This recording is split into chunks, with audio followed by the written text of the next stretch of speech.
Rama, Hare Rama, Rama Rama, Hare Hare, Hare Krishna,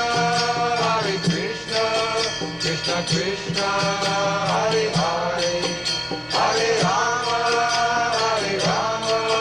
Rama Rama, Hare Hare. Hare Krishna, Krishna Krishna, Hare Hare, Hare Rama, Rama Rama, Hare Hare. Hare Krishna, Krishna Krishna, Hare Hare, Hare Rama, Rama Rama, Hare Hare. Hare Krishna, Krishna Krishna, Hare Hare, Hare Rama, Rama Rama, Hare Hare. Hare Krishna, Krishna Krishna, Hare Hare, Hare Rama, Rama Rama, Hare Hare. Hare Krishna, Krishna.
Jamuna Tiro Banachari,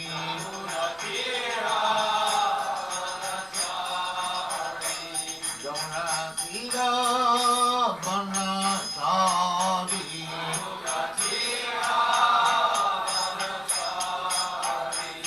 Jaya Radha Madhava Punya Bihari.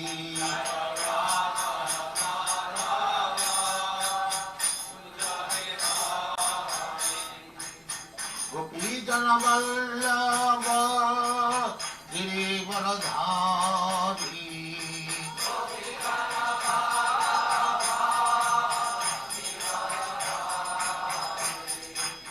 Gopijana Vallabha Girivaradhari,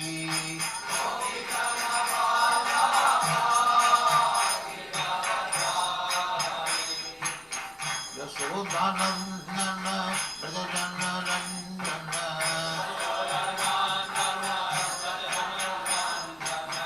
Yasodhanandana Brajajana Randana,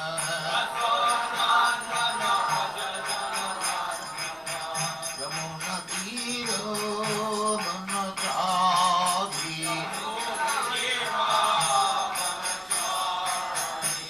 Yamuna Tiro Banachari,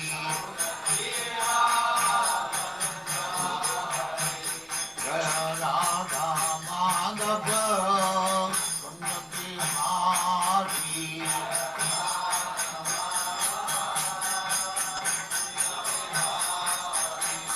Jaya Radha Madhava Punya Bihari,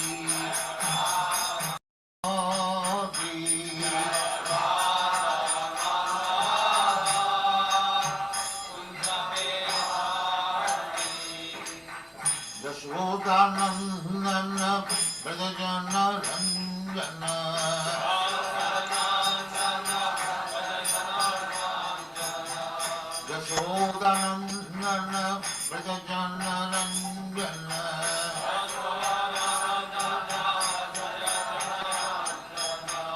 Yamuna Tiro Banachari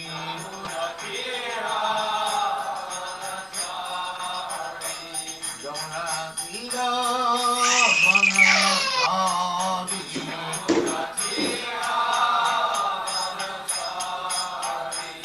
Jaya Radha Madhava Punya Bihari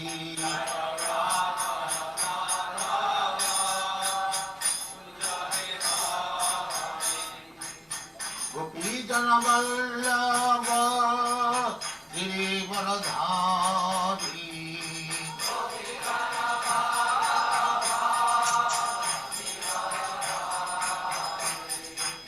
Gopijana Vallabha Girivaradhari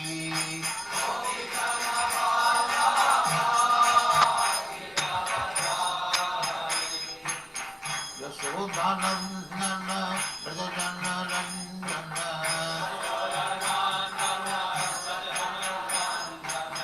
Yasodhanandana Brajajana Ranjana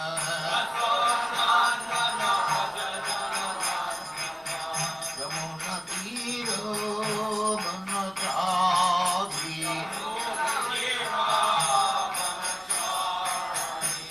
Yamuna Tiro Banachari Jaya Radha Madhava Punya Bihari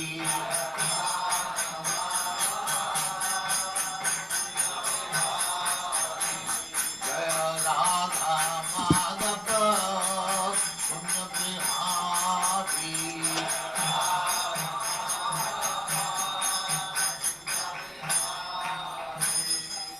Jaya Paramang Samparibrahacharya Stakare Smala Tam Saraswati Goswami Bhagavad Jaya Nanda Gauri Vaishnava Jaya Ramacharya Haridas Thakur Jaya Names of the Holy Spirit Sri Radha Krishna Gopala Sam Radha Krishna Vrindavan Dham ki jai, Navadvip Dham ki jai, Ganga Maya ki jai, Jamuna Maya ki jai, Guru Dwarka Dham ki jai, Swami the Bhaktivinoda ki jai, all glory to God. All glory to God. Thank you very much. Hare Krishna Prabhu. Hare Krishna. Thank you. Nice to see you. Thank you. I'm happy to be in Africa without jet lag. Are you happy? Yes. Nice to see you, Prabhu. Thank you so much. We put this first on the screen so we can start, please. Okay. Are we ready to begin? Yes, Prabhu. And most people are watching on Facebook and on YouTube. On YouTube, yes. Okay. So if questions come in, how will I see them? I will let you know, sir. Oh, you'll put them in the chat. Yes, yes. Okay. Very good. So we'll begin. Yes, Om Namo Bhagavate Vasudevaya. Om Namo Bhagavate Vasudevaya. Om Namo Bhagavate Vasudevaya. Usually when I sing that song, everyone falls asleep. We call that the devotee lullaby. It's how devotees usually go to sleep in the morning. But anyway, that's another story. So we are here in the story of Bhishma Dev and text 31. And Vishuddhaya. Yes. Excuse me? Text 31, right? Yeah. Vishuddhaya Dharanaya Hata Subhas Tad Ikshashanaivasu Gata Yuda Shrama Nivriti Sarvanedriya Vriti Vibramas Tusava Janayam Visrajan Janardanam. By pure meditation, looking at Lord Sri Krishna, he, that's Bhishma, at once was freed from all material inauspiciousness and was relieved of all bodily pains caused by the arrow's wounds. Thus, all the external activities of his senses were stopped, and he prayed transcendently to the control of all living beings while quitting this material body. Could I ask the host to read the purport for me? Preserve my voice. Yes, Prabhu, no problem. Thank you.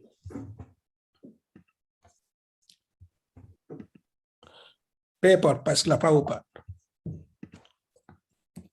The material body is a gift of the material energy, technically called illusion.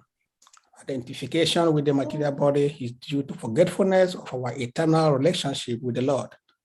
For a pure devotee of the Lord, like Bhishma Dev, this illusion was at once removed as soon as the Lord arrived. Yes. Can you please mute yourself, please? Somebody who's speaking. Okay. The Lord Krishna is like the sun, and the Lord's external material energy is like darkness. In the presence of the sun, there is no possibility that darkness can stand. Therefore, just on the arrival of Lord Krishna, all material contamination was completely removed. And Bhishma Dev was thus able to be transcendentally situated by stopping the activity of the impure senses in collaboration with matter. The soul is originally pure, and so also the senses. By material contamination, the senses assume the role of imperfection and impurity. By revival of contacts with the Supreme Lord, pure Lord Krishna, the senses again become freed from material contamination. Bhishma Dev returned. Bhishma Dev attained all these transcendental conditions prior to his leaving the material body because of the Lord's presence. The Lord is the controller and benefactor of all living beings. Thus, in the Vedic of all Vedas, thus is the verdict of all Vedas. Thus is the supreme eternity and living entity among all the eternal living beings. And he alone provides all the necessities for all kinds of living beings. Thus, he provides all facilities to fulfill the transcendental desires of his great devotees, Bhishma Dev, who prayed as follows at the end of the purport.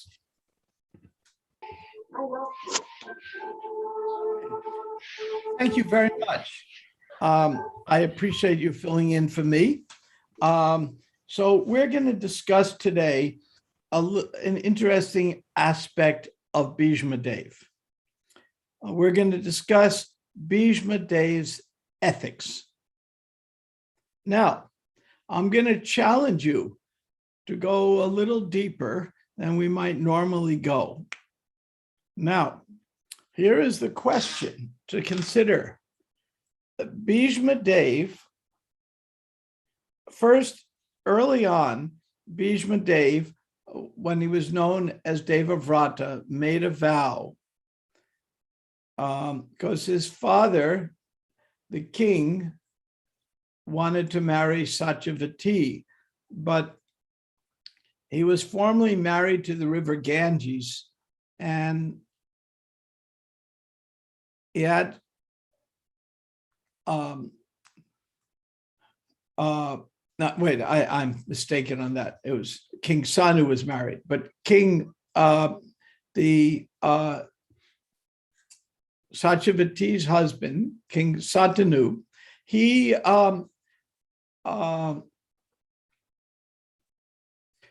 in this he had a son I was right, by the demigod of the Ganges River. And after he had that son who became Bhishma Dev, he was the heir apparent to be king. But he had a daughter, Satyavati, and the daughter was hidden away. And the reason the daughter was sent away is Indra had come and explained that the Asuras are taking birth among the demigods, and your daughter will give birth to an avatar, Vedavyas, who will save the planet. But if the demons find out about your daughter, they'll kill her. So they sent a daughter to a fisherman's village. And the daughter thought these were her real parents, these fisher couple. He was the king of this little village. You might say, the leader of that village, tiny king. And she didn't fit in. She appeared to be royalty in many ways. It just wasn't, it didn't make sense for her to be there. And there were sages nearby. She studied with the sages, but she thought these were her parents. Then when the king met her, I won't go into all the details, but while she was traveling, and she was being attacked by some dacoits, and the king protected her. And then the king was incognito. He had just gone off. Sometimes kings have to be by themselves. Like, I'm very, very busy all the time. So one day a week, I go off by myself and do what's called forest bathing, where I go into the forest and I just walk and chant and kind of undo my nerves. So the king did the same thing. He went off into the forest, and then Satyavati was in the forest being attacked, and she saved them, and then they had a conversation. And eventually they realized that king didn't know she was royalty. She didn't even know she was royalty. Well, by then she had known. By then she knew she was royalty, but she was keeping it hidden. So eventually, as fate would have it, as we say, they fell in love and they said, let's get married. And they went back, the king went back to ask her step-parents, is this okay with you? The parents who brought her up. And Jarasandha, who was a very major demon, had gotten to the king, the little king of the fisher village, and convinced him by planting an evil thought. Since the king had had a son by the river Ganges, that son, Devavrata, who would become, name was changed to Bhishma, that son would want to be king. And therefore, if you marry my daughter and you have a son with her, then there'll be a family fight. So the only way you could ever marry my daughter is if your son vows never to get married. Now the king was very upset about this. Here he's about to get married, and this fisherman puts this horrible restriction on him. And Bhishma heard about this restriction. Devavrata was his name. And he made a vow. And he said in this vow, I will never get married. Now, to be a Kshatriya and never get married is very unusual. I mean, it's a very passionate profession, and typically there is a wife to encourage the husband. It's not that he's just sitting meditating all day, doing all these very heavy activities. And usually the comfort of a wife is helpful. But he made this vow. Then later on, later on, when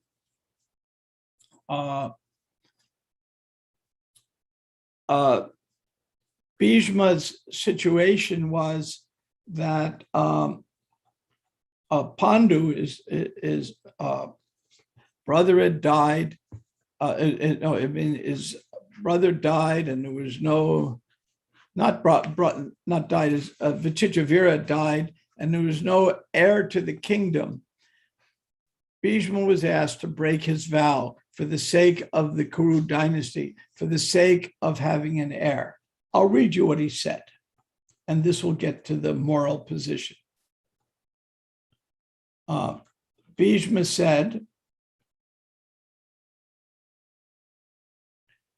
so after the death of Vichitravira, the son of Satyavati and King Satanu, there was no ruler for the dynasty. So the best thing would be, and his mother, Queen Satyavati, urged Bhishma, break your vow and to marry Vichitravira's widows. It was common to marry the widows then, and rule the kingdom. Bhishma refused. Here are his words. These are very heavy words. He said, the earth may give up its fragrance, water its own flavor. Light may give up its form, air may give up the quality of touch, the sun its light, a fire its heat. And he goes on like this. The moon may give up its coolness, but I, Bhishma, shall never resolve in a way to abandon the truth. I shall never break my vow. The whole world can go to hell. I will not break my vow. This speech is admirable. He's speaking the truth, but he has no concern for consequences. This is called, in philosophy, deontological ethics, from the Greek word deont, which means duty. So this is deontological ethics. The highest ethical standard for Bhishma was to do his duty beyond anything else. Now, how many of you think doing the duty was the right thing for Bhishma? Does anyone want to comment? Did Bhishma do the right thing or not? Would any of you, at least on the Zoom side, like to comment? I don't think it was the right thing, because since he's one of the 12 Mahajans, he should have followed scriptural injunctions and not material laws. But that wouldn't mean breaking his word. Yeah, because his word is material. He's a Mahajan. He should follow spiritual teachings. Clever comment. Very clever comment. So now I'm going to move on to another story. And we're going to go to another story. One time there was a, let me see, we'll go to this other story. There was a Kushika was meditating in the forest. He was a meditator. And some citizens came running past him and said, there are dacoits chasing us. They want to kill us. Do not tell them where I went. Do not say where I went, because they'll kill me. So they went to the right. And then shortly later, the dacoits come and they see Kushika meditating and they say, so, did you see somebody run by? And he said, I must tell the truth. Yes, I did. And they go, which way did they go? He could have said, I don't remember, or I don't know, or they went to the left. He said, they went to the right. And then the dacoits caught him and killed them, the citizens. Now, later on, Kushika actually, the time of his death, he went to a hellish planet. And because he did something highly immoral, he caused some innocent people to be killed by telling the truth. So Sometimes telling the truth is the right thing to do, and sometimes it's the wrong thing. Bhishma and Yudhisthira were famous for always telling the truth. Krishna was not so famous that way. On the battlefield, Krishna, when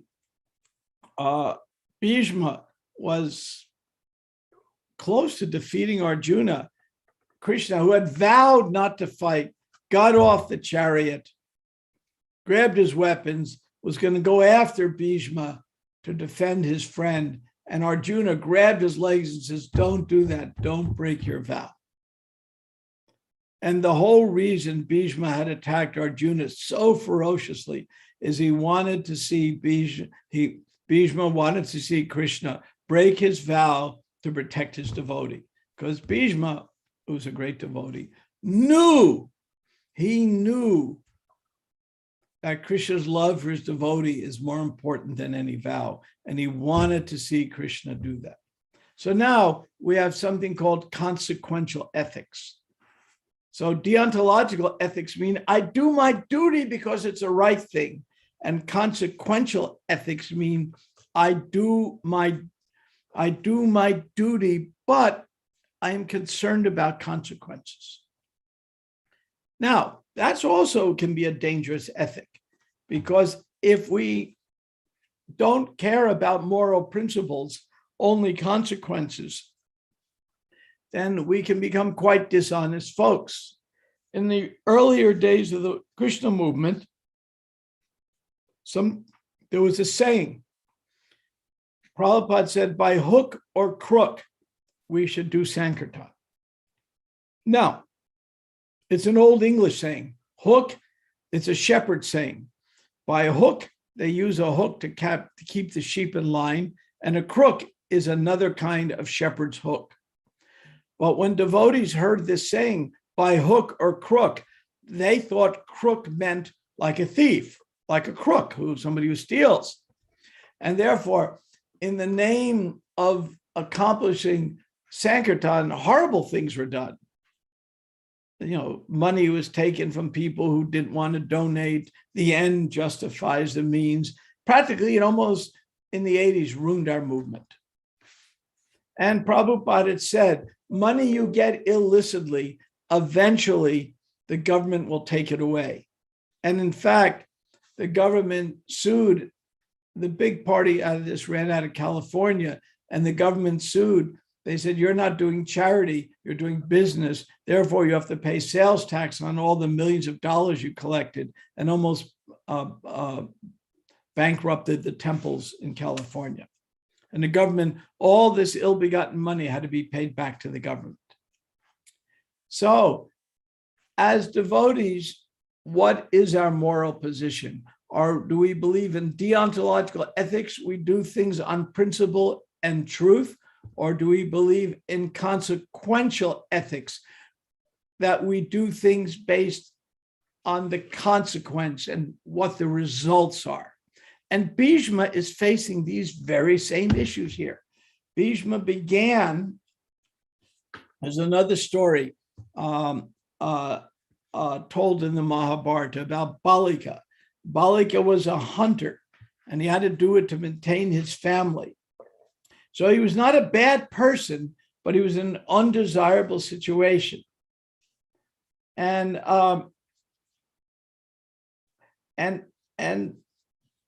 his fate was not as bad as it might seem. I'll give you an example that's quite shocking for most devotees to hear. In the 70s, there was one devotee who's had a beloved grandfather. And the grandfather was a butcher. His job was to kill and cut up animals. And he was Jewish, and it was kosher. Just like among the Muslims and among the Jews, they both have the same set of kosher laws. The animals have to be killed with certain mantras and in a compassionate way, and no pork. I'm sure you've heard of these things, either from the Jewish side or the Muslim side. And there's a saying in the Bhagavatam, purport in which says if you kill a cow, you go to hell, one birth in hell for every hair on a cow's body. So this devotee, Sarveshwari, grandfather died, and devotees, everyone was in their 20s, weren't very mature. So they approached her and said, your grandfather died. Instead of consoling her, it was her beloved, kindly grandfather. They said, oh, poor guy, he'll be in hell. You better start counting the hairs on a cow's body, which are unlimited. And he's going to go to hell for a long time. So she was so distraught. She went to see Srila Prabhupada. She told me the story. Said, Prabhupada, my grandfather was a kosher butcher. He killed the animals only according to biblical injunction, but it was so sinful. Now he's going to be in hell forever. And he was such a nice person. Oh, I feel so bad about it. And Prabhupada turned to her and said, can anybody guess what Prabhupada said? Yeah, I think Prabhupada would tell him, because you are a devotee, you will save him. Say that again? Because you are a devotee, you will save your father. I guess Prabhupada would say that. That I didn't think of that answer. That is a very good answer. But that's not what he said.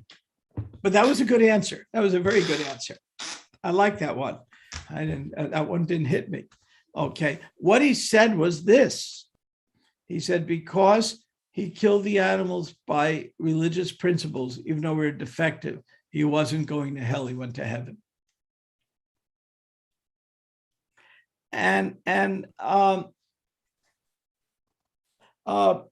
So we see that Narada Muni told Magari the hunter, and when you see me looking away, I have a script I'm reading from.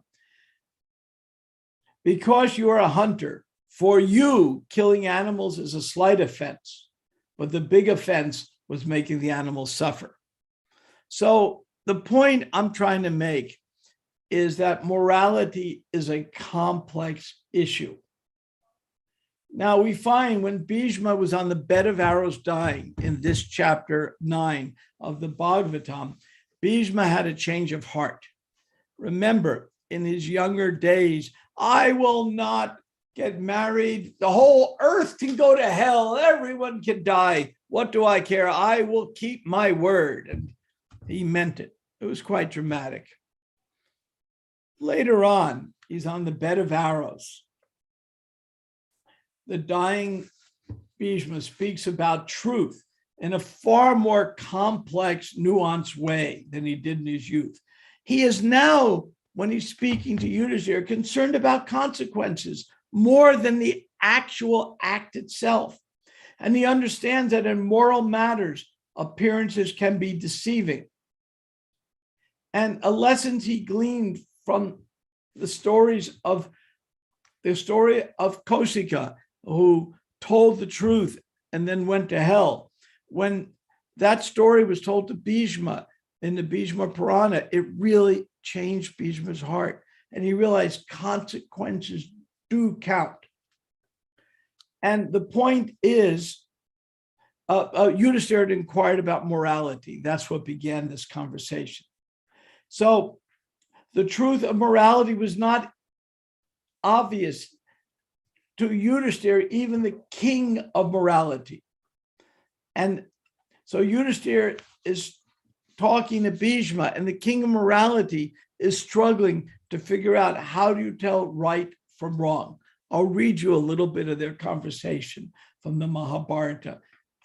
How should a person who wants to stand, Yudhishthira asks, how should a person who wants to stand on moral principles behave? I seek to understand this, O wise one. Kindly explain to me. He's asking Bhishma, explain this. Bhishma is dying on a bed of arrows. The king of Dharma, Yudhishthira, says, but how do I know what to do? Now, every one of you will be faced with this crisis yourself. What is the right thing to do? Some of you are born with fairly conservative principles. The right thing to do is follow the law, to do what's best according to the principles of your ashram or the principles of the law, according to some principles. Some of you will say, no, the right thing to do is that will have the best consequences for everyone.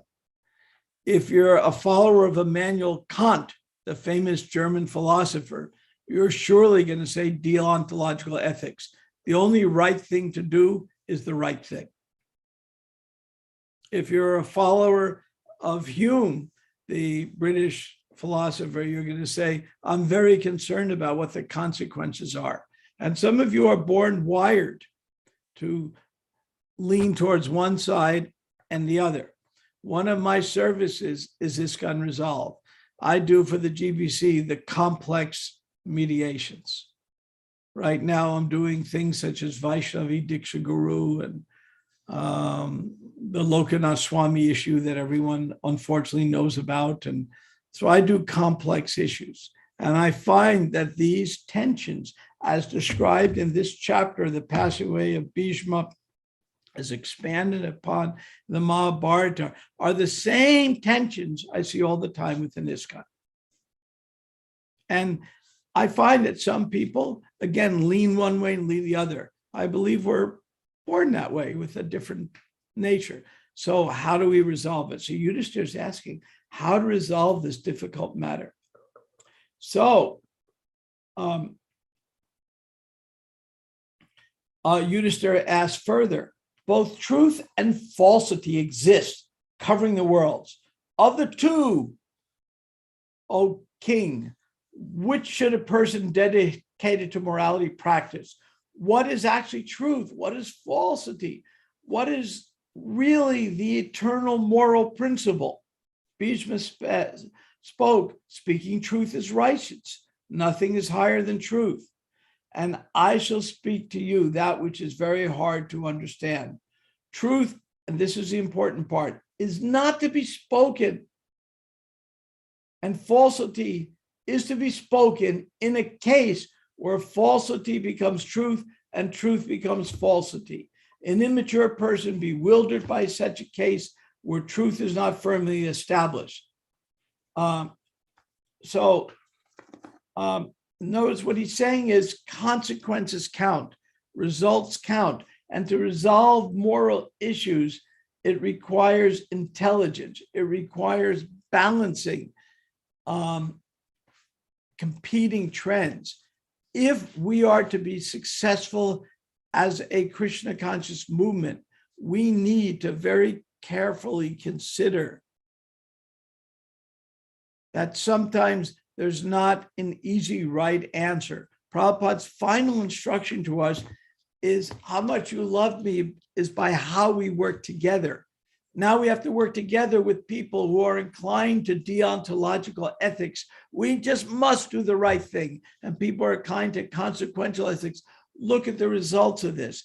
And how do we go down, as Bhishma is saying, a middle road to consider it all carefully? This requires, as Prabhupada said, some intelligence. When Prabhupada was just before passing on, he called Giriraj Swami into his room and at 2 a.m.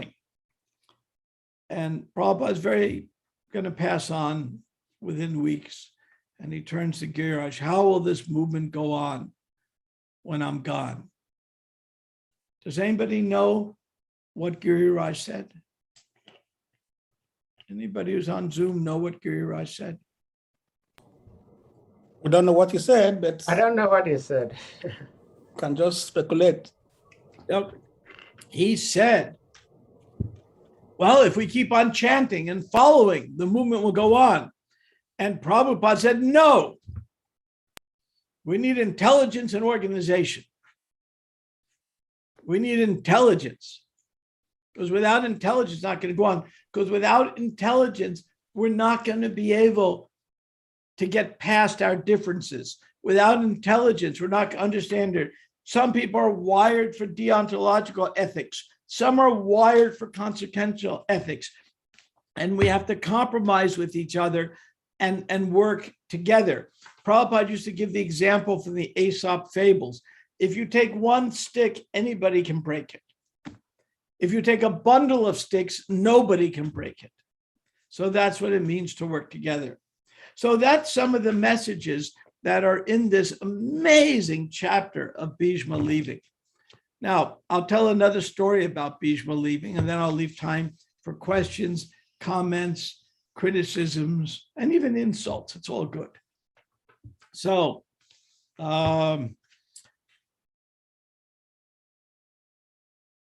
in Cambodia, there is one of the largest temple complexes in the world.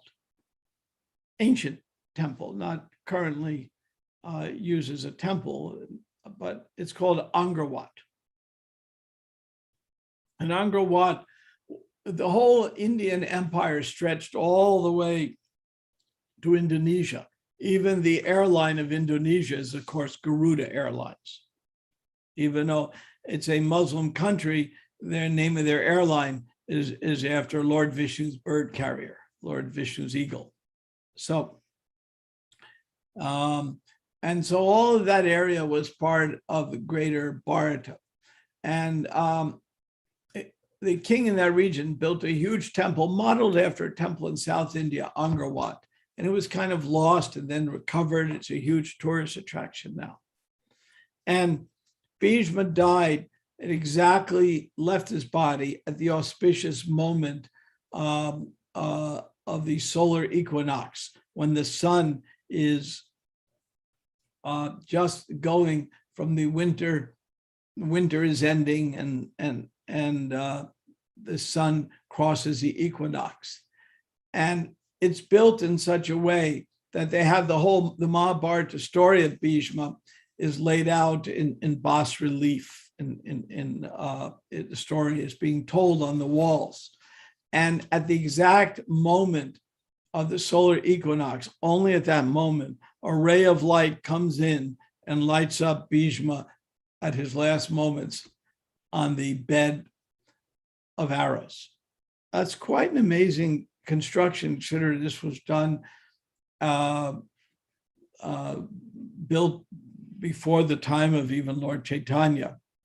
And to make such an architecture, so this huge complex. And then they discovered in the river, in the dry season, the river got exposed, the riverbed, there's a whole Anantasesha lying down there. And when the wet season comes, you can't see. In dry season, there's a statue of Anantasesha lying down. So, so Bhishma's fame is spread far and wide, not just in India. So with that, I'm going to stop here and leave some time for questions, comments. I'll try to pull up YouTube myself to see if I can see any comments. But if you could paste anything in the chat, that would help. No comment yet. Nothing yet. Yes. Well, maybe I was right when I began. When I began, I said that this is my lullaby. Maybe everyone went to sleep when I sang Om Namo Bhagavate Vasudevaya. Oh, okay. You're watching Facebook and YouTube? Yeah, everyone might have gone to sleep. That's possible. We're going to talk a little more about Bhishma Dev, but first, let me give you a minute to see if there are any questions. I'm tuning into that YouTube page myself. Let's just take a moment. So Dave, if you have questions, just go ahead, please. I have a question, Prabhuji. Yes. Hare Krishna. Hare Krishna. Thank you so much, Prabhu. You left us on a desert. We were so thirsty of you. So we're happy to have you, and we're going to try to drink you as much as we can today. Well, I have a certain affinity to, I mean, one of my closest friends was Bhakti Tirtha Swami. And he many, many times told me the glories of his work in Africa, and how much he loved the continent.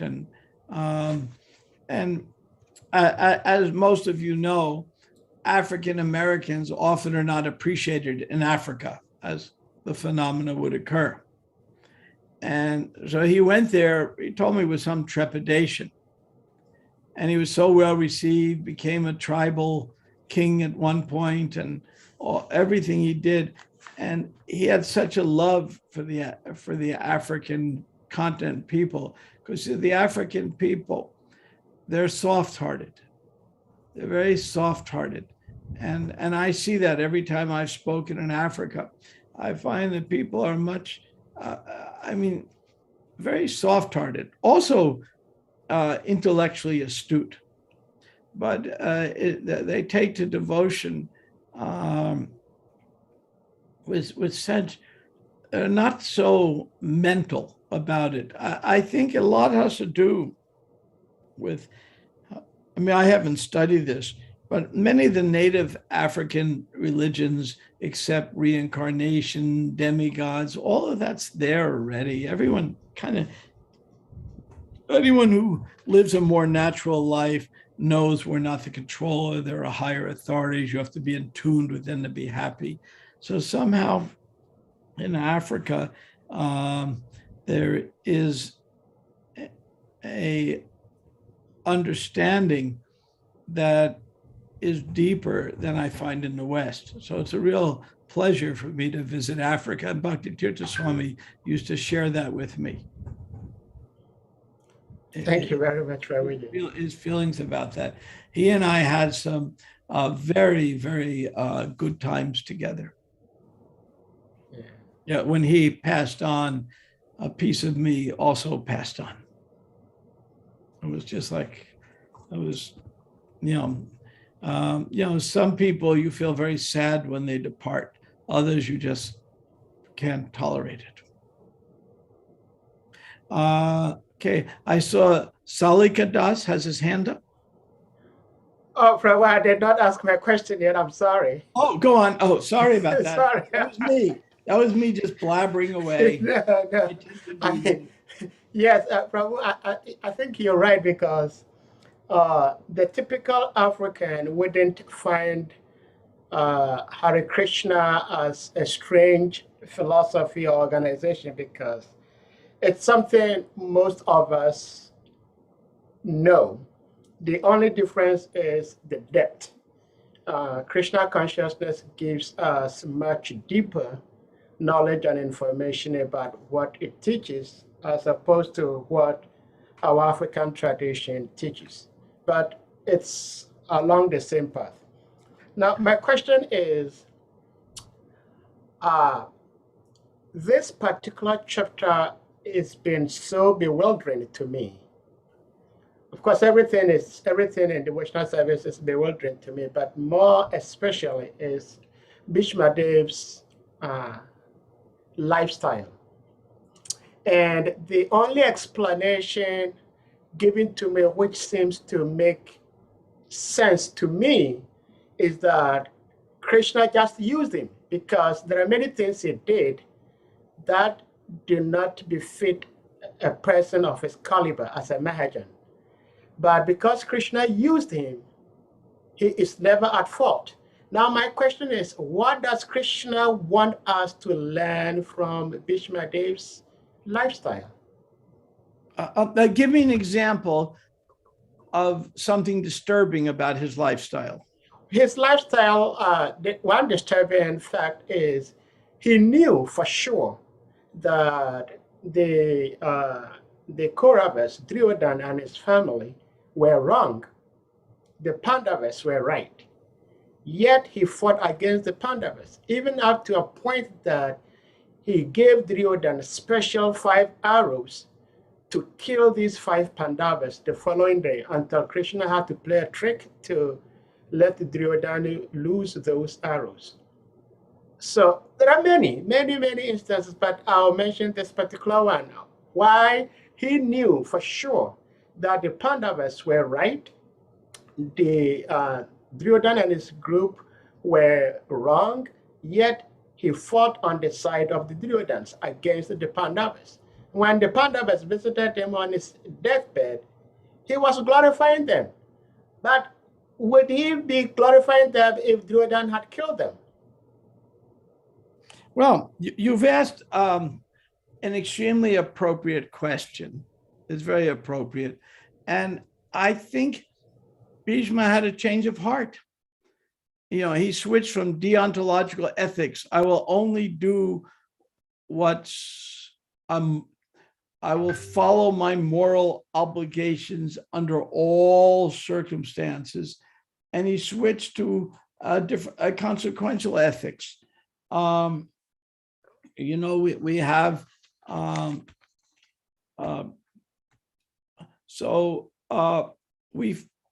Bhishma actually changed his mind. So does that mean that Bhishma, because I asked this question before, that it is an offense to disobey the orders of the spiritual master, right? But there have been few instances in the scriptures where disciples disobeyed the spiritual master.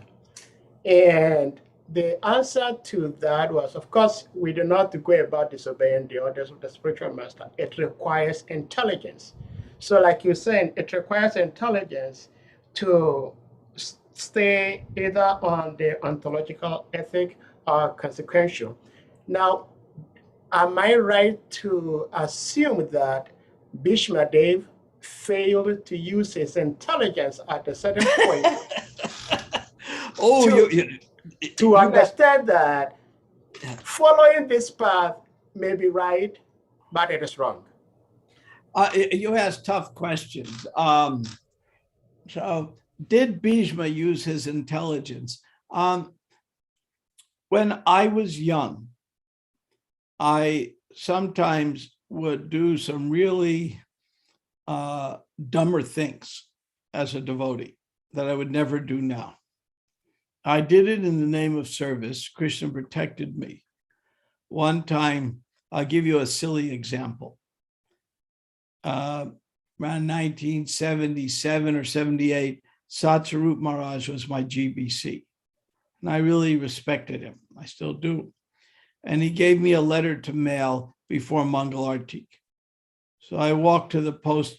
There was a post box, public post box, a block from the temple. So I just put it in there, came back from Mangal Artik. And I was so happy I could render him service. Then he says to me, oh, don't mail that letter yet. I want to put something else in the envelope. I didn't say to him, I already mailed the letter. I grabbed 3 brahmacharis and we went out to the mailbox, unscrewed it from the ground, turned it upside down and tried to shake out the letter. Now it has baffles in it. You can't do that. That's a federal offense. You go to federal prison for that. There I am, 5 a.m. on Main Street in Houston, Texas, committing a federal offense on Main Street. You have to think what was wrong with my head. I mean, yeah, it was, I mean, my 28-year-old brain hadn't fully gelled yet, because I could think of hardly anything more stupid to do. Imagine the newspapers, Hare Krishnas caught in their bed sheets trying to rob the federal mail. But I did it with good intention. My intention was good. So then Krishna protected me. Another time, it was Janmashtami. So we went to the botanical garden. And we didn't kill any flowers, but we stole every single rose from the garden, thousands of roses. So the Lord was covered. We had no money then. We were a very poor temple. So the temple was covered with, these were covered with roses. The next day in the newspaper, now that was before they had cameras and all. This is in the 70s. Next day in the newspaper, somebody swipes every single rose from the botanical garden. Who could do such a terrible thing? I mean, the roses will come back in a few weeks, but we did it. Now, I did it for Krishna.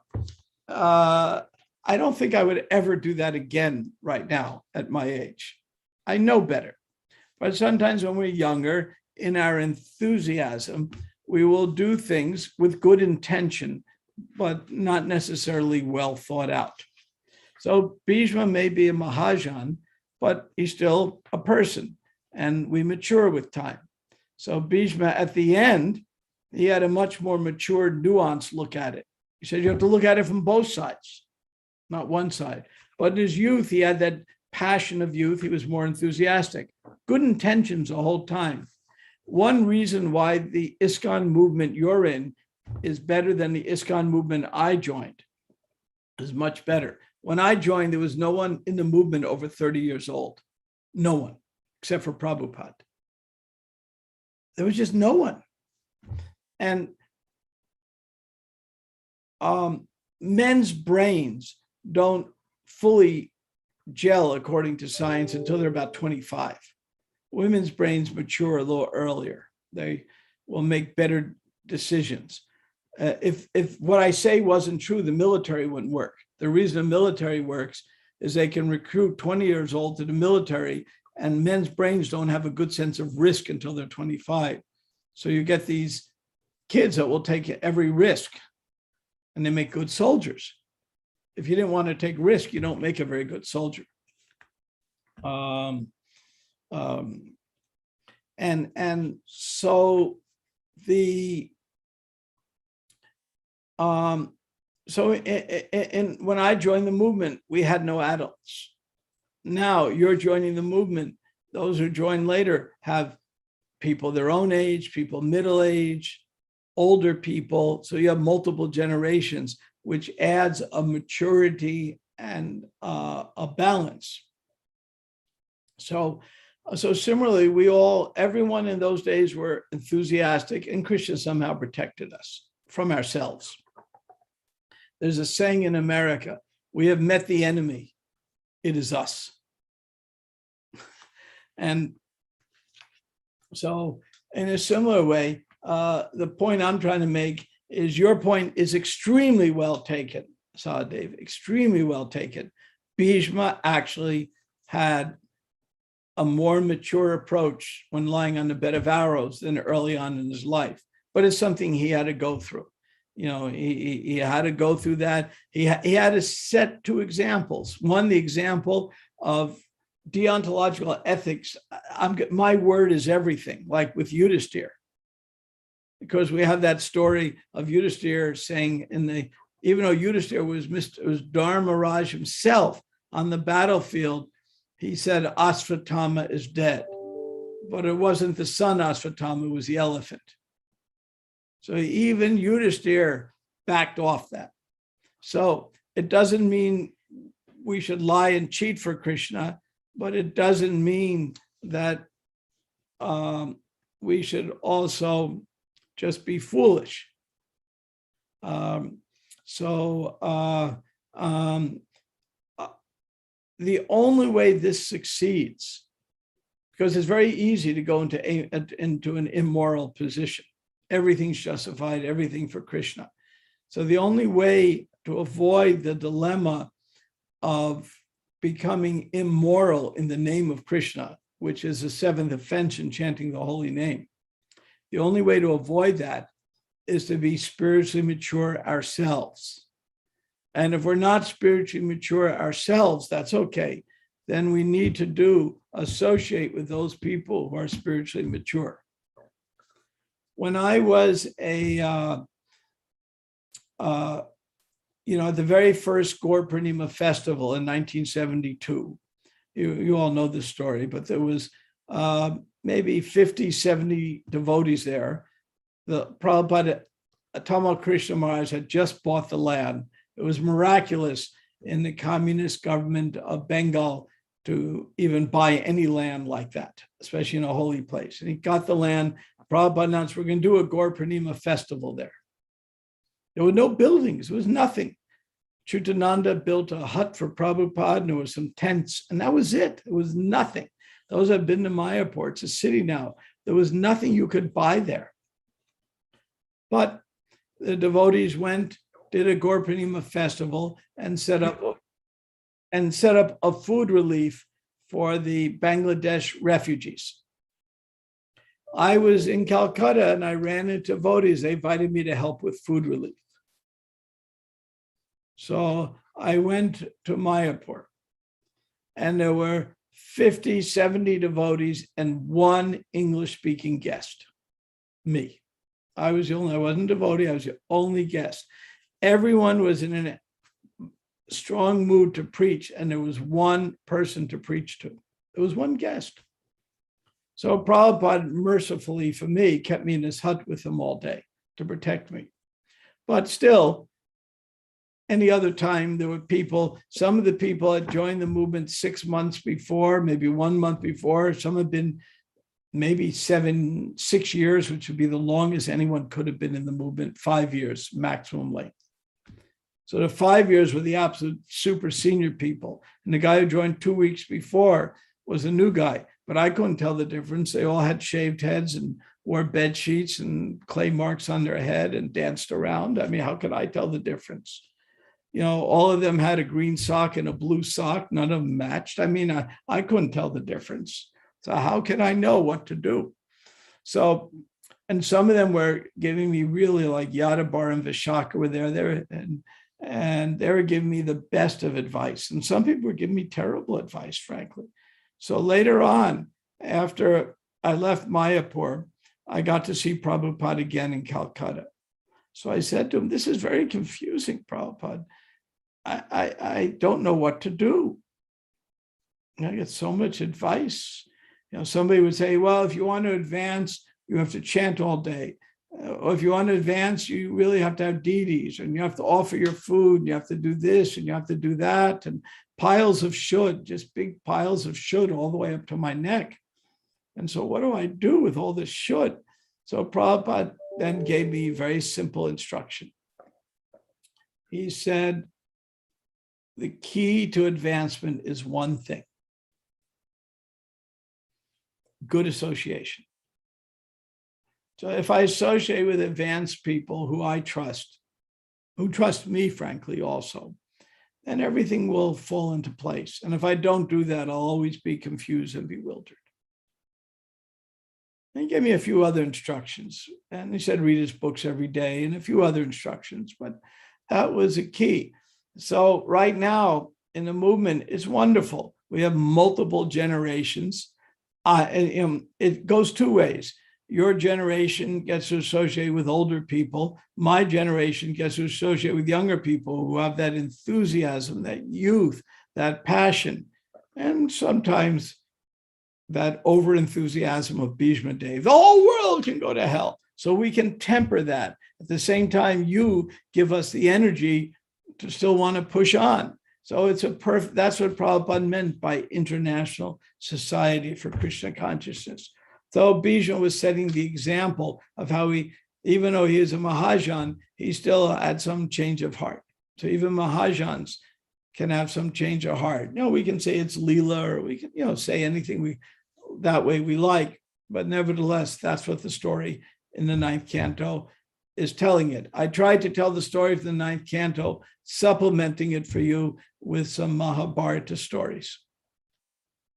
So I think we're almost out of time now. If there's one more question, we can take it.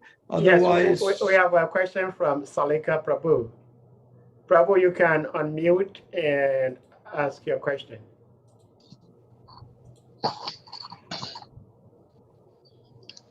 Hare Krishna. Hare Krishna, Salika. Please accept my own respectful obeisances of course. divine grace. Mine to you. From Prabhupada. All grace to your divine grace. I have a question which is bordered around.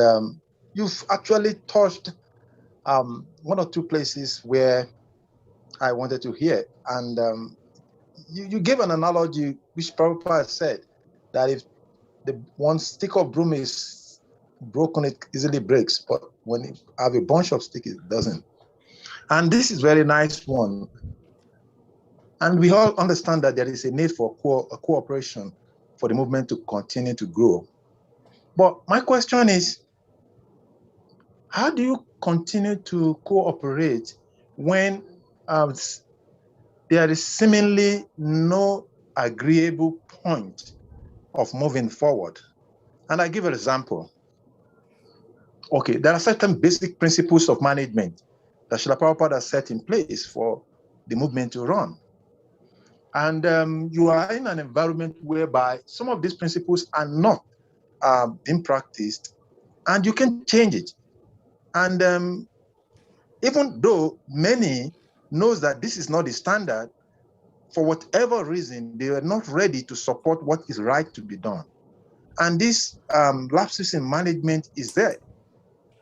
And in such a situation, how do you cooperate?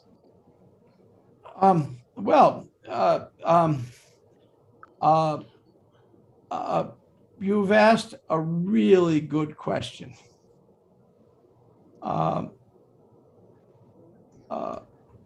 You've asked a really good question. So now I will put the answer in the chat.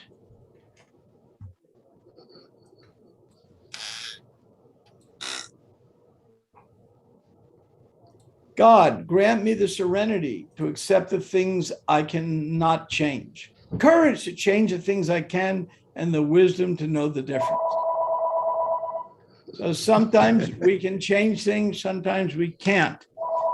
Sometimes it requires action and sometimes patience. So that requires, and if somebody has the wisdom, great. If they don't, I often don't have the wisdom. I ask my mentors and peers for advice what to do. There's a time to be patient and a time to take action. And we need wisdom to know when that is. I remember I was in New York in the 1970s, and we had a temple president, GBC. He ran ISKCON Press. He was the big shot in ISKCON. Nice fellow.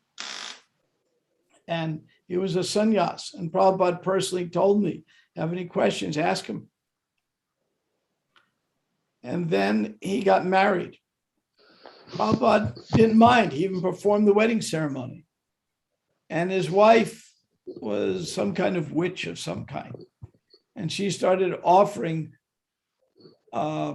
chicken to Radha Govinda. Wow.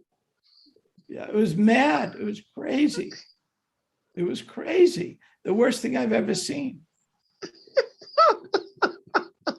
I mean, it was just horrible. And so some three devotees, Gopal Krishna Maharaj, who was Grahasta then, Treya Rishi, and the late Gopijana Vallabha, stood in front of the temple one day and did not let the temple president in. So we're not letting you back.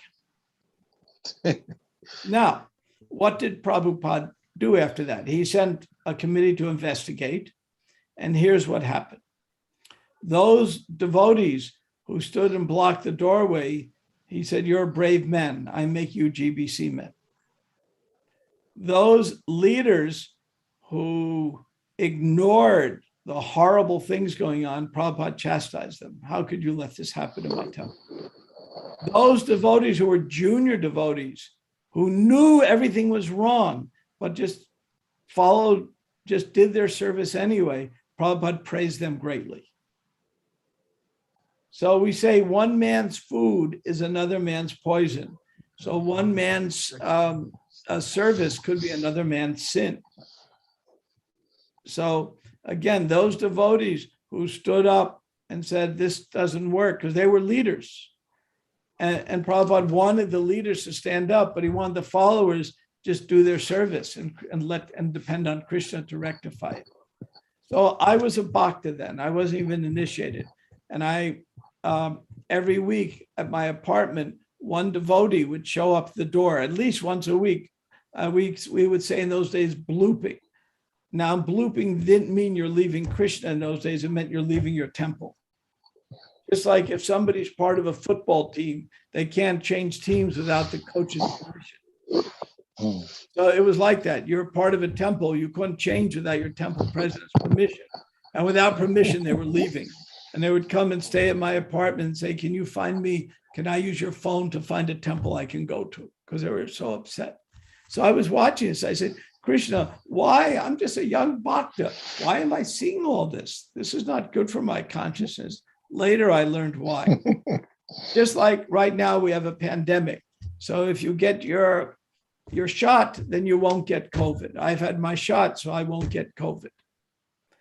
And so I got a shot, like a smallpox vaccination or COVID vaccination. So after seeing the greatest madness I could see while Prabhu was on the planet, all the madness I've seen since then never hurts my faith.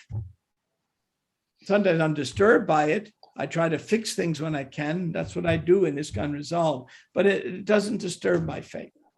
So you have to just follow the serenity prayer. Sometimes you can change it, and sometimes you just have to be patient and use your intelligence to figure it out. And like me, sometimes I can't figure it out. So I call up people. Just last week I working on a very difficult matter, and I couldn't figure out what to do. So I called up Radhanath Swami. I said, Maharaj, we're old friends. So he took my call. I said, Maharaj, if we do it this way, it makes this mess. And if we do it that way, it makes that mess. I can't figure out what to do. So he gave me some really wisdom and good wisdom. And then just yesterday, I called up Haridayananda Maharaj. I said, he's the best philosopher I know, period. And I said, we got this philosophical conflict here. How do I resolve it? Today, what I was reading from the Mahabharata was from his translation. And I said, what do I do? So he gave me good philosophical advice. So I'm always seeking advice. Sometimes Braja Vihari, the co-director of ISKCON Resolve with me, we get stuck and we call up our mentor, who's in her mid-80s. She's the most senior mediator in all of America, but she loves devotees. And she gives us all her advice for free as much as we want. And so just yesterday, I talked to Braja Vihari. We're stuck on an issue. What do we do? Let's call Mary and talk to her. So this is what it means to work as a community. So I don't know it all. I mean, I've been around 72 years, so I know things you may not know, so you can ask me. And if I don't know, I ask someone else. And this is when Prabhupada said international society, that's what society means. But the question you asked is, you're one of those people, because you asked a similar question last time. So, and I understand where you're coming from. You're somebody who knows the difference between right and wrong. You know when something's wrong, and you have a little Kshatriya spirit in you. You want to make it right. I see that. I admire that. I appreciate it. We need more people like you. At the same time, sometimes you have to be patient. Does that help you? Very much, very much. Yeah, it's Thank a very, you so much. very good question you asked. I mean, it's very appropriate. And we see it all the time. And somebody like yourself that has a little Kshatriya in them, it hurts to see the wrong thing happening. And sometimes that's your tapasya to be patient. And sometimes it's your tapasya to go up the chain of the management and do something. And it takes wisdom. And if you feel you have the wisdom, great. And if you don't, do what I do. Ask people who can advise me. I do that. I seek advice at least 2-3 times a week on issues, because I don't want to, I'm dealing with people's lives and I don't want to make mistakes. Thank you so much. Thank you Okay. so very much. Thank I you very appreciate much, your Prabhu. question a lot. Thank you. Prabhu, do you have a little bit time? I can ask one more question, please. For you, I'll do anything, Sahadev. Oh, Prabhuji. Thank you so much, Prabhuji. Prabhuji, like you rightly said, Srila Prabhupada said we need 2 items to help run his movement, ISKCON: intelligence and organization. Now, my question is, our intelligence at the moment is material, because Krishna says 8 separated material energies, and mind, intelligence, ego. even though they are subtle, but they are still material. Now, if someone is using his material intelligence to help solve spiritual problems, how does one do that? Now, the second part is organization. I have heard from other senior devotees that in organizing whatever in ISKCON, you do not need a trained professional. Like maybe we need somebody to take control of our temple finances. Some will say we don't need a trained accountant, but that is also professionalism. So how do we use these two elements, intelligence and organization, to help keep Srila Prabhupada's movement grow and grow? Hare Well, Krishna. that's a well-organized and intelligent question. So, as far as organization goes, we do what's called best practices. And we learn that. I consult, I have a consulting practice for state governments in America. And one of my missions is to teach them best practices in an area that I'm expert. And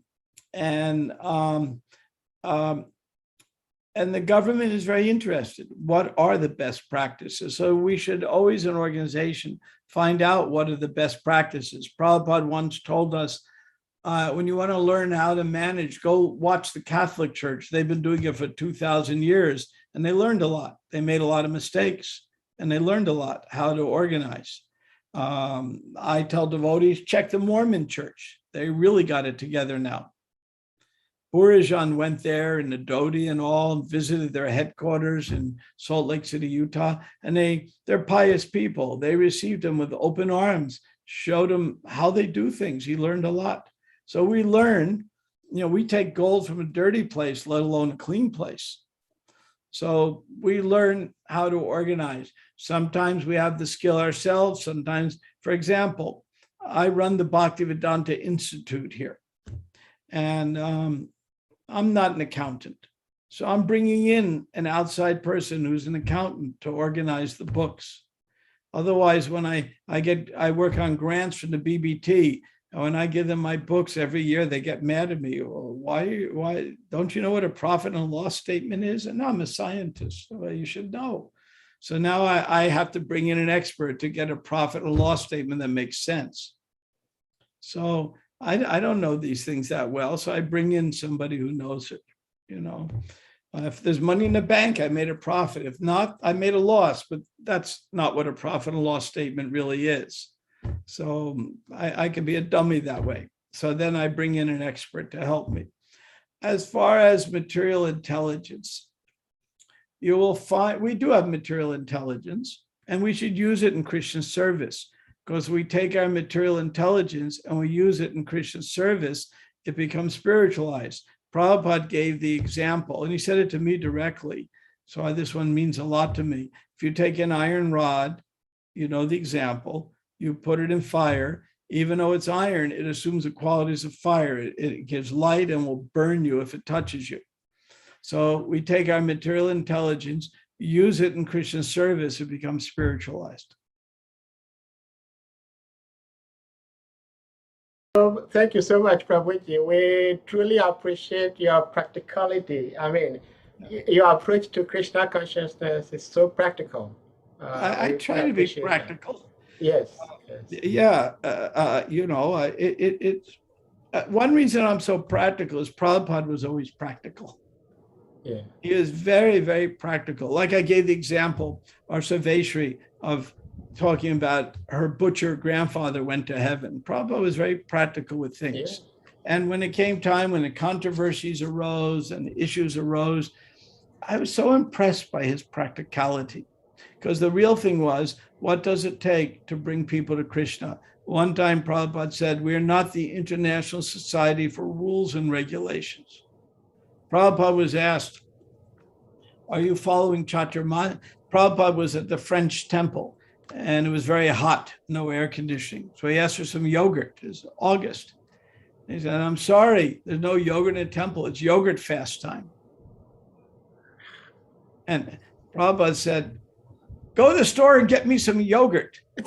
One of us said, what about Chaturmasya? And Prabhupada said, Chaturmasya is only for sannyasis and only for those who have been sannyasis 10 years. And I've been a sannyasi 10 years and I still want my yogurt, so go get it. So Prabhupada ki jai. Now, if somebody wants to follow Chaturmasya, they can or can't. It's not the main principle. Take Janmashtami. Prabhupada would fast on Janmashtami, and sometimes he'd eat fruit. He had blood sugar issues. It was important he eat some fruit. So he ate some fruit. So when a guest comes to our temple, especially a new devotee comes, they join, oh, it's a fast day. I always say to them, but if fasting is difficult for you, don't ask me, I'll get you something. Why should I make someone not like what they're doing? Eating prasadam is more important than fasting. And if somebody can fast, there's some great benefit, health and mental and spiritual to fasting. And if somebody can't fast and all day they're thinking about food, better they eat something. Prabhupada was practical that way. One time, Prabhupada was on the airplane and everyone's falling asleep but him. You know, there's a row of devotees and we're all nodding out. And Prabhupada said, why don't you get some more sleep? You know, well, Prabhupada said 6 hours. Well, if you need more, take it. That's practicality. So sometimes we can become too stiff.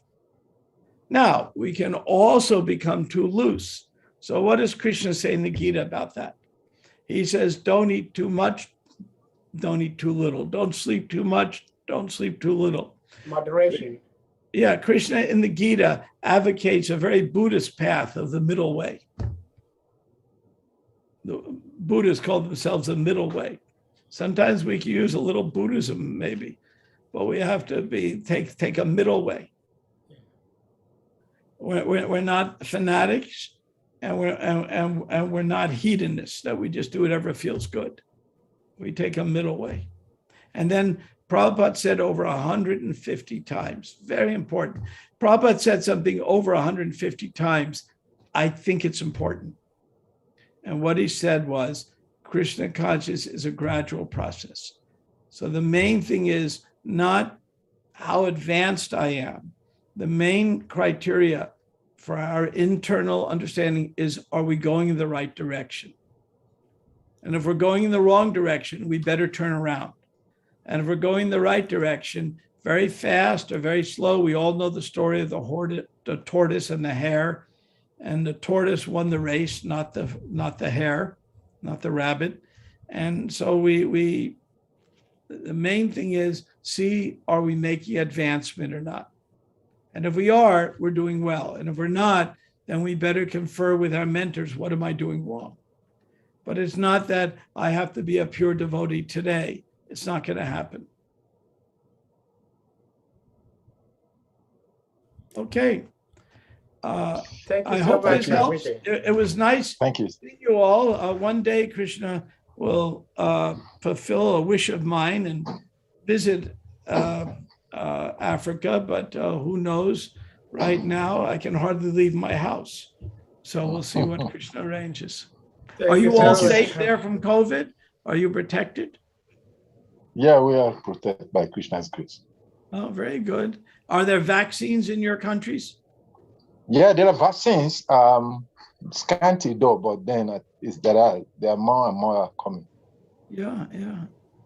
I'm a scientist, and I know some devotees have some issues on it, but I've read many papers, talked to some of the best scientists I know, and all I can say is 97% of the people hospitalized in America with COVID did not get the vaccine. 97%. And the other 3% all had other diseases anyway. So their immune system was very weak. So I'm taking my second dose this week. very good. Yeah, it's not a new technology, as some say. It's been around for decades. It's just because there was a pandemic, they could test a vaccine very quickly. Normally, it takes 10 years to get enough people to test it on, because you have to find a group that's sick and a group that's well and compare it. When you have a pandemic, you can make amazing things happen, sadly. Okay, very good. Thank you so much. All good wishes for the African Yatra. And if I can be of any service, any of you, do write me. Radhakun, nice to see you. Anybody else want to turn on their camera, say goodbye? Yeah, turn on your cameras, please. Yeah, Prabhu, may we ask of you that at least you bless us with the association once a month? I will try. I'm fairly booked, but this time of day is usually good for me. In the mornings, Yeah. I have a lot of meetings, and on Sunday mornings is my family time, so I don't do anything else. Okay. But I love speaking in Africa, and like I said, I get all the benefits of your association with no jet lag. Oh, we do. We do more than you do. What countries are you in? I'm in Africa, but I think Sir David is in the US with you. Yeah, I'm in Harrisburg, PA, Pennsylvania. Oh, you're in Pennsylvania. Yes, Prabhuji. Where?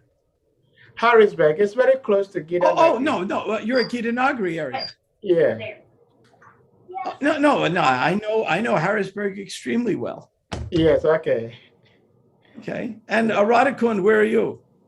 I'm in Houston, Texas. What are you doing in Houston?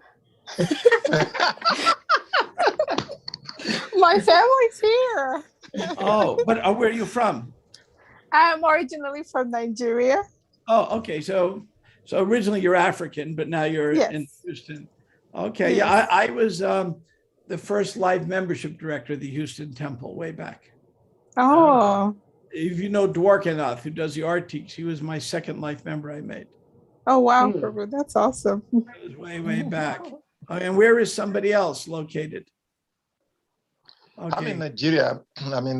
In northern part of Nigeria, central north part of Nigeria. Well, this is an African in Africa. Yes, I'm in a state. In Africa. Okay. I know. Atma is in Columbus. Where is Atma? Hare Krishna. Where are you, Atma? Hare Krishna, Prabhuji. I just moved to West Virginia, like 15 minutes to New Vrindavan. Oh, that's funny. All over. Yeah. Are you from Nigeria? I'm from Ghana. Okay. Okay. Yeah. Yes. Very good. Okay. This Zoom, we don't know these things. And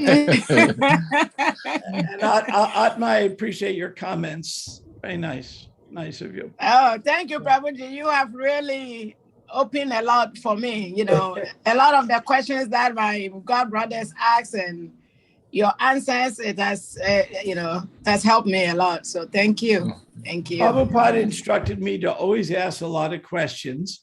And now I guess I'm older, so my job is to answer them. But that's what Prabhupada instructed me several times. Wow. Like that. Okay. Thank you so much. Very good. Well, nice to see you all. I hope. Thank you so much. Yeah, I thought this is all over the world now. Next thing you know, somebody from China is going to pop up. Okay. Giridhari Puja Devi is in India. Okay. And he's a disciple of Krishna Kshetra Swami. Is that right? KKS? I think she is. I don't know. Salika, do you know Kadamba Kannada Swami. Kadamba Kannada Swami. Yes. I see. Yeah, they're both my dear friends. So okay. Yeah. Okay, and Gayatri is where? Please, I'm in Ghana. Okay. Where is that? Ghana. I'm in Ghana, Ghana. West Africa. Okay. Ghana, yeah. And George? Pastor George, you can Just so unmute. it's in Ghana. Yeah, okay. Yeah, Prabhuji, I'm also in Ghana. Oh, Yeah, oh, I'm in very a good. vehicle. There's a noise here. Okay. Yeah. Okay. I will see you all again another time. Thank you very much for your company. So we And I- ask everyone to unmute and we chant big Hare Krishna to honor Prabhu's appearance. Thank you. Hare Krishna, Hare Hare Krishna, Krishna, Hare Krishna Krishna, Krishna, Krishna Hare Krishna, Hare, Hare Hare, Hare Hare Ram, Rama, Ram Hare Ram, Rama, Ram Ram, Rama Hare Rama, Hare. Hare Hare. Thank you It's very Thank you so Grace much. Brahma Tirtha Prabhu Ki Jai. Jai. Hare Haribo. Hare Krishna. Hare Krishna.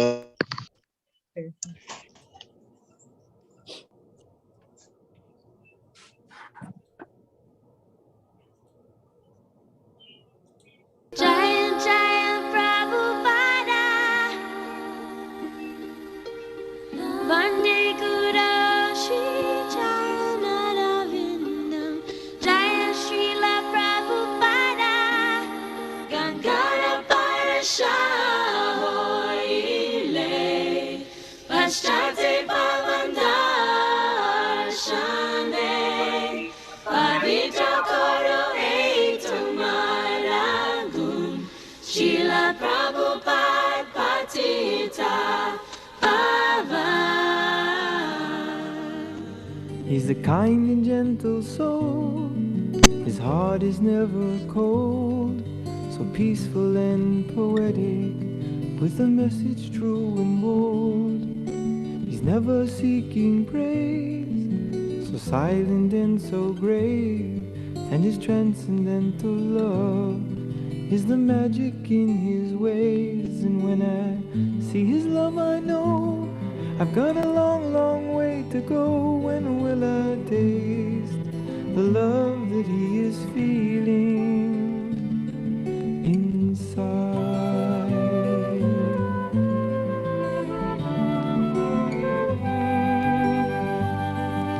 He's always meek and mild, with a warm and friendly smile.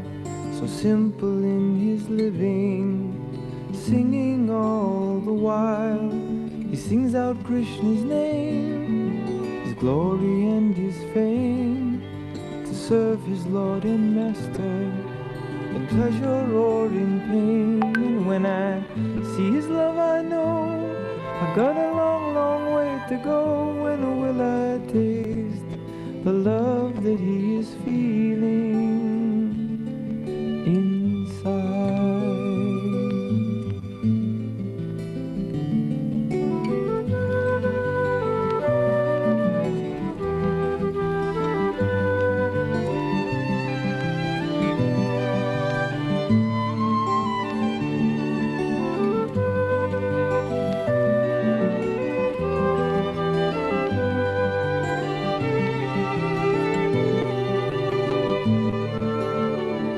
And when I see his love, I know I've got a long, long way to go. When will I taste the love that he is feeling inside?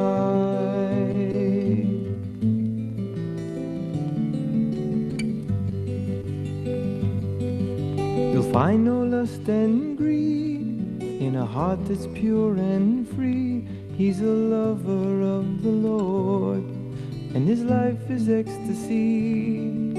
He only dies to live, and living tries to give the happiness that's found in the sound of Krishna's name. And when I see his love, I know I've got a long, long way to go. When will I taste the love that he is feeling inside?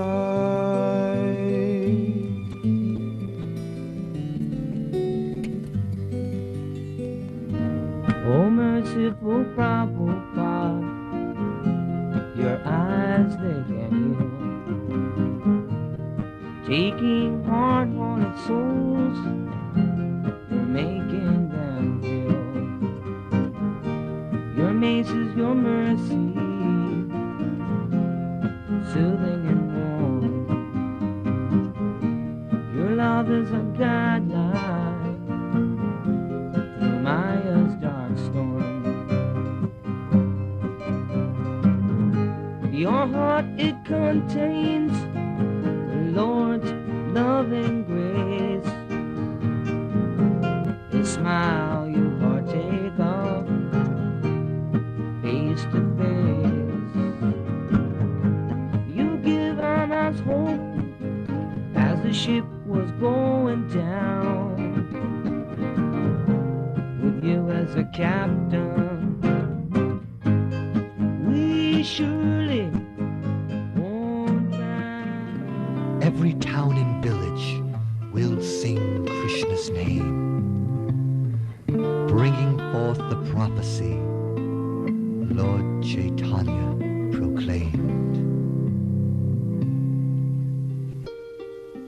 Param Guru gave books to cure me of diseases that come with this age. Golauka full of spiritual pleasure, he revealed on every page. Jaya Jaya Prabhupada, Vande Guru Shri Jayanaravinda, Jaya Srila Prabhupada, Jaharadika Tekele Baba, Ture Joye Mona Joya Prala, Prabhu Keva Kota Prabha, Srila Prabhupada Ki Jai.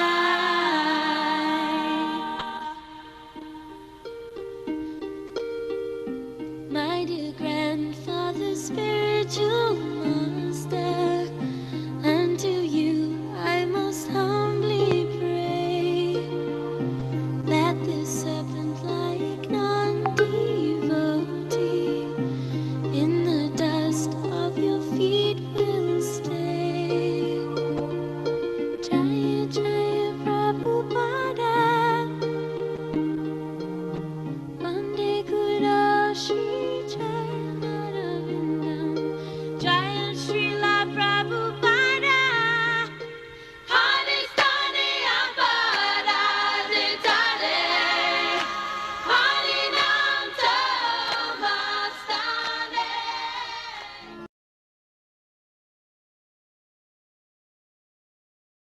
Thank you very much, Prabhu. Krishna, devotees, thank you All so glories much. to you, Prabhu. All glories to you. All glories to all of you. All glories. Hare Krishna, Prabhu. Hare Krishna.